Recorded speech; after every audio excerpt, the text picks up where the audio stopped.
Hai Gabriela.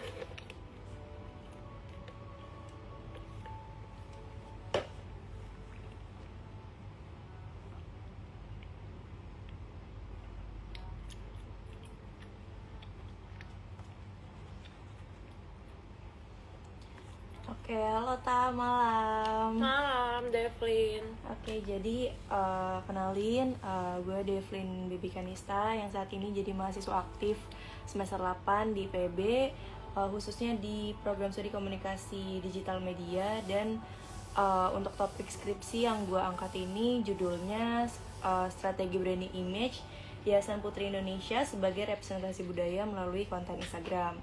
Dan kebetulan fokusnya itu di salah satu konten yang Tata bawain, yaitu introduction talent video.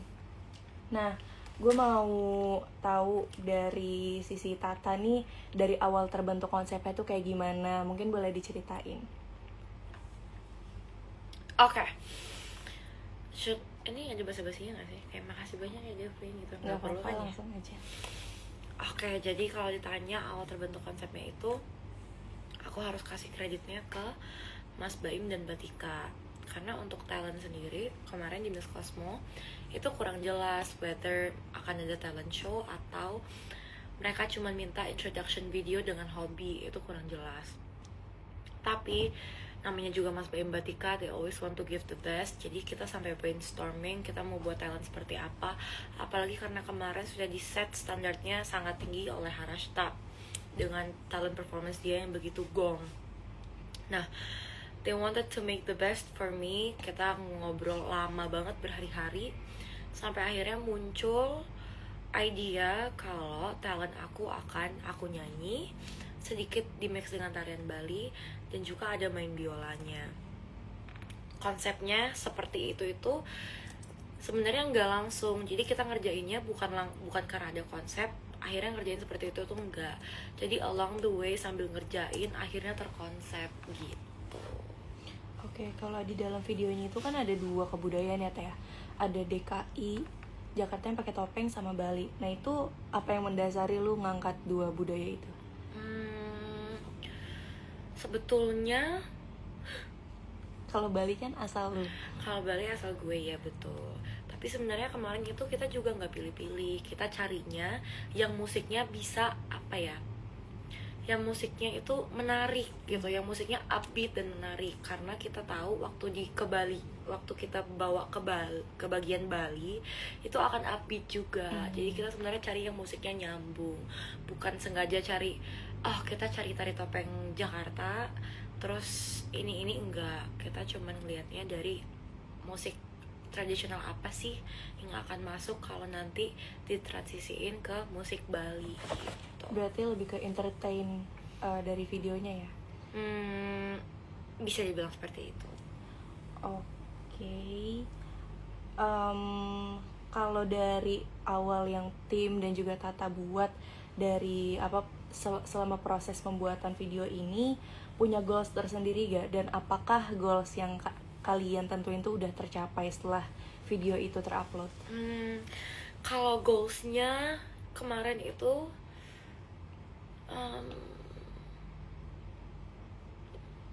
no, we didn't really set goals in terms of the video itself. Goals kita itu lebih ke semoga nanti waktu perform di Cosmo sukses gitu. Tapi ternyata ini it's a funny story. Tapi ternyata di Cosmo itu nggak ada talent show. Nah, karena aku merasa di proses bikinnya itu banyak sekali orang-orang terlibat, banyak mentor dan partner dan sponsor yang terlibat, aku rasa sayang banget kalau aku nggak bisa tampilin secara live. Mentor-mentor aku kalau ada waktu aku sebutin satu-satu. Kak Angga yang bantu aku untuk koreografi dance-nya dan juga kostum di tari topengnya. Terus ada Kak Inggi yang bantu aku di kostum, di headpiece-nya. Terus ada Mbak Tika, Mas Baim yang konseptor, art director, video director. Ada Mas Faim juga. Terus waktu itu juga datang istrinya Mas Faim, Mbak Eki. Terus ada siapa lagi, kemarin juga ada Kak Erik yang nemenin. Jadi there's a lot of people involved in the making of my talent video. Jadi aku rasa sayang banget saat itu kalau aku nggak bisa tampilin secara live. It's my form of appreciation buat mereka. Dan waktu aku tahu nggak ada talent show di Miss Cosmo, aku personally chat saat itu, contact person dari Miss Cosmo itu Loy. Aku chat Loy, aku bilang, "Hi Loy, aku prepare ini buat Cosmo karena di pikiran aku akan ada talent show. Mungkin gak ya kita cari waktu atau kita cari situation di mana aku bisa perform ini." Sampai akhirnya kejadian aku perform di National Costume Show-nya Miss Cosmo. Tapi itu dipotong karena durasi gitu. Jadi aku nggak bisa perform secara full gitu. Oke, jadi itu backgroundnya dari penampilan Tata ya. Oke, ini kita mulai masuk ke pertanyaan soal peran kamu di YPI ya, Tak. Wow, oke. Oke, kira-kira kalau Tata bisa mendefinisikan YPI perannya dalam memberdayakan perempuan khususnya di pendekatan budaya ini sebagai Tata as a duta budaya gitu. Kalau peran YPI dalam memberdayakan perempuan, aku rasa dari berbagai aspek sudah. Satu, dengan adanya kompetisi Putri Indonesia ini, it encourages young girls in Indonesia to upgrade their skills, upgrade themselves. Jadi mereka bisa menjadi perempuan berdaya yang bisa compete di Putri Indonesia dan membawa nama Indonesia di ajang internasional. Tapi juga seperti yang kemarin dibilang dan disampaikan oleh Bu Putri di press conference, kalau kenapa Putri Indonesia memilih hadiah pemenang itu bukan berupa materi tapi scholarship, karena we all know kalau pendidikan dan ilmu itu dibawa sampai akhir. Sedangkan kalau diberi materi nggak akan ada sampai akhir. Dan pendidikan no, education is investment, especially for young girls, young women of Indonesia. Tapi kalau ditanya dari segi budaya, mungkin sebagai putri pariwisata dan advokasi aku kemarin, pemberdayaan perempuannya atau the way I empower other women is through culture, is by wearing my culture. Kayak kemarin waktu aku kompetisi as a Miss Cosmo Indonesia, I always try to put a touch of Indonesia in everything I do and everything I wear. Dengan aku membawakan talent show aku itu, aku rasa I'm inspiring other girls, other women to embrace their culture as well. To nggak cuma ngelihat keluar tapi juga ngelihat ke dalam, ada apa sih di Indonesia, apa yang bisa kita angkat dari Indonesia, and be proud of what we have as Indonesians gitu. Oke, kira-kira ada korelasinya nggak Tak antara di bidang beauty pageant, bidang ajang kecantikan ini dan promosi budaya? Ajang kecantikan ini dan promosi budaya. Yes, like I've said yang tadi itu, ketika kita berkompetisi di ajang internasional, membawa misalnya desainer Indonesia dengan karya-karya mereka yang pasti selalu request kita with a touch of Indonesia. Kain-kain Nusantara kita ini dilihat dari mata dunia. That's one of the many examples. The other examples, kemarin talent show kita itu semuanya bawa Indonesia. That's two examples. Terus juga our national costumes pasti merepresentasikan Indonesia. Dengan cara-cara ini, we're promoting Indonesian culture to the eyes of the world gitu. Kalau dari selama perjalanan Tata dan juga selama berbagai pengalaman Tata, di momen apa yang Tata merasa Tata sebagai pembawa budaya ini tuh paling berkesan? Di acara kah atau suatu show? Ya. Di Baik di tingkat lokal maupun internasional.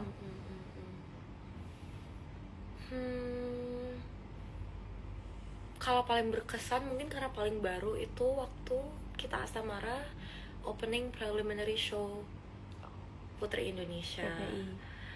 Di bagian aku pakai lagi grand final, kostum gown grand final aku. Terus musiknya musik Bali with a touch of modernicity. And I feel like itu berkesan banget karena ternyata it went viral. Then again, even though I performed it in Indonesia, the whole world was watching again. Jadi it's another pride and joy buat aku. Dan juga not only was I promoting what I was doing, tapi akhirnya orang-orang jadi nonton the whole entirety of the preliminary show, yang gak luput ada bit per bitnya pasti ada touch of Indonesian culture gitu. Oke. Nah, Tata, kalau misalnya kita ngeliat dari YPI-nya ya, Taya. Kira-kira mungkin Tata juga sebelum ngikutin Putri Indonesia ini udah ngikutin Instagramnya gitu kan ya. Kalau Tata ngeliat dari YPI secara Instagram, itu apa sih Tak yang terbentuk di pikiran Tata? YPI secara Instagram, kalau dari sebelum aku sebagai Putri Indonesia Pariwisata ya definitely I see,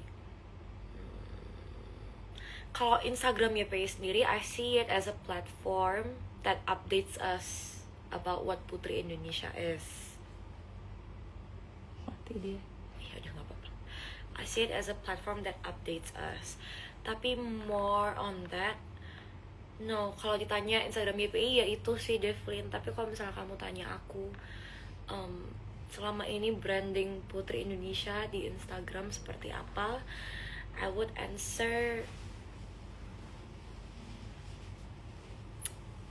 Putri Indonesia itu what we see online and what we see offline. I think it's the same. It's empowered women, women full of integrity, the leading women of Indonesia, educated women, women that speaks their voice, use their voice for good, use their power to help other people. And because of all these, bahkan ketika mereka tidak menjabat pun, they still stay relevant. Karena bukti nyata yang mereka kerjakan ketika mereka menjabat, dan bahkan setelah mereka menjabat masih mereka lakukan gitu. Oke, selama Tata menjadi bagian dari YPI dan Putri Pariwisata ya Tak, ada kolaborasi dari tokoh budaya atau institusi nggak yang sekiranya menurut Tata sendiri bisa memperkuat citra YPI selama aku menjabat sebagai Putri Pariwisata? Selama aku menjabat sebagai Putri Pariwisata, we work really closely dengan Kementerian Parekraf. Dan sekarang pun we are really close dengan Ibu Widi. Bahkan kemarin saat aku homecoming pun Ibu Widi pun hadir.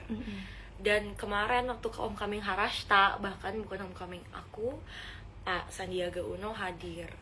Jadi kalau ditanya kolaborasi dengan tokoh pariwisata, banyak Kak. Dan gak cuman itu, di skala regional kayak kemarin aku di Bali, I was blessed enough buat ketemu sama ketua PHRI Bali. I got a lot of insights dari beliau. And for collaborations di era aku saat aku menjabat, belum ada yang aku harus turun ke lapangan. Tapi hopefully di tahun 2025 ini akan ada banyak kolaborasi. Oke, kalau menurut Tata sendiri apa sih Tak yang mendasari pemerintah itu mau menyupport YPI dan juga mau berkolaborasi sama YPI? Aku rasa dengan Yayasan Putri Indonesia ini udah berapa tahun ya? 3. Sekian lamanya Yayasan Putri Indonesia berkarya dan memberikan yang terbaik untuk bangsa, itu more than enough reasons. Tapi juga harus dilihat perempuan-perempuan yang turut serta dalam Yayasan Putri Indonesia ini, they're the future of Indonesia. These young generations are the future of Indonesia. It's a good collaboration for both parties, karena kami dapat koneksi yang lebih dan dipermudah nanti di lapangan dari kementerian atau dari kementerian, dipermudah menyalurkan apa yang sedang mereka kerjakan, advokasinya melalui kami gitu. As a duta gitu Yes, as the ambassador of each titles. Oke. Nah kalau dari Tata sendiri ngelihat kan YPI ini ada di bawah Mustika Ratu ya. Sejauh mana sih Mustika Ratu ini mensupport berbagai kegiatan YPI? Jauh banget. Segala aspek, mungkin boleh dijelasin secara detail, Tak? Jauh banget, karena seperti yang kita tahu Mustika Ratu itu bergandengan tangan dengan Yayasan Putri Indonesia. Mustika Ratu lah yang dari awal mempelopori Yayasan Putri Indonesia, dan nilai-nilai dari Mustika Ratu mempengaruhi nilai-nilai putri yang dicari oleh Yayasan Putri Indonesia. Kalau ditanya dalam bidang support ada banyak banget. When it comes to products, kita pakai online dari Mustika Ratu, especially their healthcare products rather than their cosmetics. Nggak ada satupun dari kita yang nggak pakai minyak zaitun atau shampoo bayam atau scrub bengkoang dari Mustika Ratu. As a beauty queen, as a public figure, kita dituntut untuk always look our best, always look our prime. Dan dengan segitu banyak treatment dari Mustika Ratu, it helps us to always look our prime. Oke. Tata selama ini punya title sebagai Putri Indonesia, Tata nggunain platform pribadi Tata nggak untuk memperkuat narasi atau advokasi yang Tata bawa, yang mungkin awalnya dibangun sama YPI gitu, tapi Tata menyuarakan kembali di platform pribadi? Ada nggak hal seperti itu? Aku rasa aku selalu berusaha, every time I go to a country, I would try to shoot their culture side, their culture, that country's culture. In a way, I want my audience to know. Misalnya kayak kemarin aku pergi ke Cambodia. I am very lucky I got to meet the princess of Cambodia. Terus aku jadi dikenalin dengan kultur di Cambodia, pakaian tradisional mereka, tarian tradisional mereka, dan itu semua aku update di Instagram aku atau di TikTok aku. And with the hope that my audience will know more about Cambodia, and if they are interested, they would learn more about Cambodia, and that I try to do in every country I go to atau di setiap daerah yang aku kunjungi gitu. Oke, berarti dari semua audiens Tata, dari penonton konten-konten Tata itu berarti udah banyak ya, maksudnya cakupannya nggak cuma dari Indonesia aja, tapi seluruh dunia pun bisa melihat Tata. Seharusnya seperti itu, Kak Jovelyn, because social media itu kan semua orang bisa lihat. Kalau masalah lihat, aku harap satu dunia melihat. Kalau tanya the majority of my audience memang Indonesia dan Vietnam. Tapi I'm sure in every part of the world pasti ada tersebar, mungkin cuma 1, cuma 2, cuma 3, tapi it still matters. Dan by me updating them, I hope that they get to watch and they get to learn. Oke. Kalau dari yang Tata lihat, mungkin Tata suka scroll komen dari konten-konten yang kakak buat juga ya. Kira-kira konten-konten yang berisi pesan budaya ini sejauh mana sih bisa berdampak sama kesadaran publik khususnya generasi muda?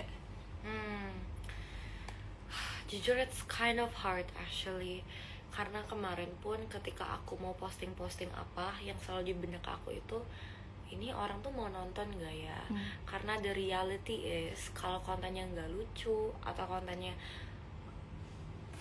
gak absurd, gak aneh, emang engagementnya kurang.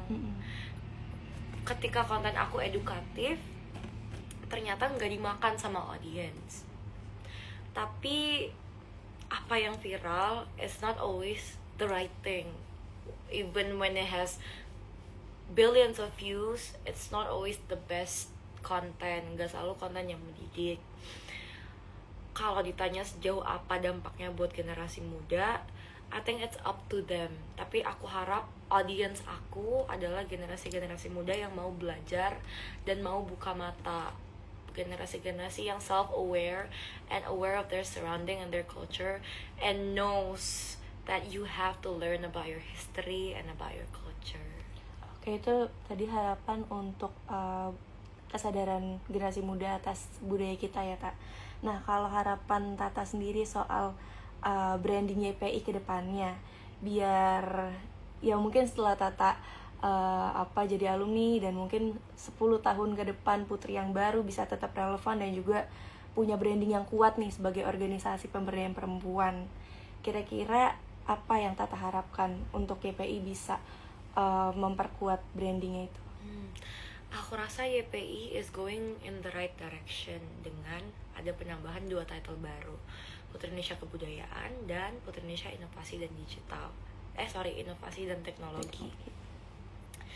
It's a great thing. That means Yayasan Putri Indonesia itu melek akan what's going on in this world dan tidak menolak perubahan. Tapi kalau ditanya bisa saran untuk branding YPI, aku rasa more inclusivity. Mungkin di tenggak umurnya, mungkin di minimal height atau maximum weight, di yang hal-hal seperti ini kita bisa adjust sedikit, kita bisa lebih longgar lagi. Karena when we talk about empowered women atau perempuan yang berdaya atau women that have potential, I think shouldn't be defined by age or their height or their weight gitu. Dan I think Yayasan Putri Indonesia is going in the right direction. Kita dari kemarin-kemarin selalu one up, dingin banget kesorot AC ya, selalu one up limit umur kita, dan shown by the top 4. Kita nggak semata-mata pengennya yang tinggi banget. We also see potential, we also see what the putris believe in, and how they present themselves. So I think Putri Indonesia is already going in the right direction. Oke, mungkin sedikit Tata buat harapan penerus-penerus Tata ke depannya. Buat penerus aku, kalau ditanya saran, I think they know better. Karena aku bukan mereka, aku tidak tahu what they've been through, and I don't know what they're going through. I know better. Tapi kemarin juga waktu pembekalan aku udah bilang, your happiness is what matters most. Dan kalau kamu merasa kamu gak happy di sini, don't do it. Kalau kamu merasa what you're doing doesn't make you happy, don't continue. Aku bukan nyaranin to give up the title, aku nyaranin do it your way. Karena aku yakin putri-putri terpilih ini adalah putri-putri Indonesia yang potensinya begitu besar sampai bisa ternotice oleh para panel of judges ini. Jadi I'm sure they know better and they know what they're doing. When they don't know what they're doing, try to do what makes them happy. Karena when you're happy from the inside, you can also spread that happiness to your surrounding. And in Putri Indonesia, that's what it's all about. It's your main job. It's to inspire. As an ambassador, tugas kalian itu to influence and to inspire. Kalau kalian sendiri aja nggak percaya dengan apa yang kalian omongin atau nggak percaya dengan apa yang kalian lakuin, gimana caranya orang lain bisa mau melakukan hal yang sama? So start with yourself first. Kalau kamu happy melakukannya, pasti orang lain juga akan pengen ngelakuin hal yang sama. Oke, berarti the priority is your happiness. Priority is yourself. Oke, segitu Tata buat Alhamdulillah. pertanyaannya. Akhirnya. Thank you so much Tata buat waktunya. Akhirnya Tuhan. Yay! Finally. Lagi formal interview atau ngobrol ngalor ngidul?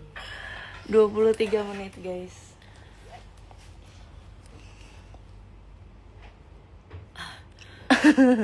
Yang belum tahu ini lagi interview skripsi anak Bank YPI ya.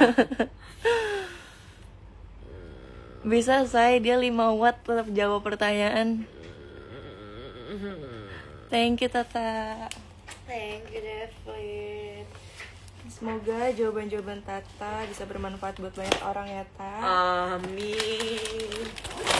Amin. Terima kasih yang udah nonton. Terima kasih yang udah nonton. Jangan lupa buat isi formnya. Devlin, ini siapa? Dingin banget gue. Thank you Raza. Makasih banyak. nggak tidur gue ke Vietnam.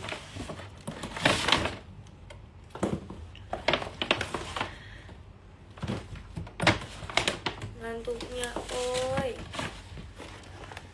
Tetap harus packing guys.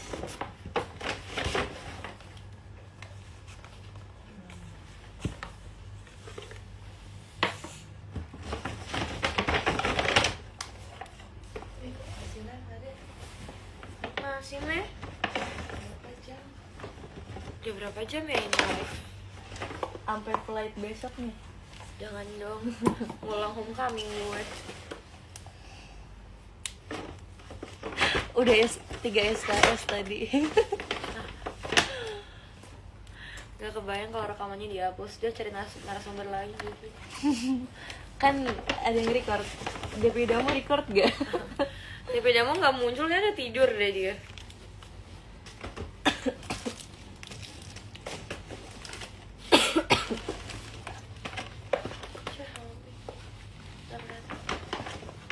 Kalau masuk ke situ, ini sampai kulkas dulu. Lagi.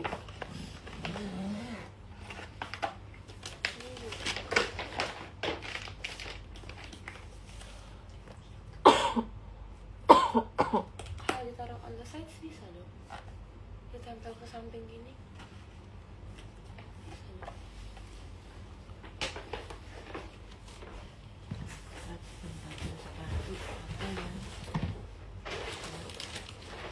Meme belum tidur, iya nih Meme bantu-bantu aku packing. Meme bobo aja Me. Tante biar aku yang bantuin. Meh, tidur aja dulu Meh. Barang Meme udah di situ semua belum? Sama ini juga deh Thomas. Oh ya udah kalau barang Tata mah nggak apa-apa Me. Terbalik ini ya. Ini kan. Nah ini terbalik naruhnya. Iya besok ke Vietnam nih. Hah? Oh ini cara naruhnya gimana ya? Dia mau taruh di mana? Box. Ini naruh di bawah. Di bawah Meme.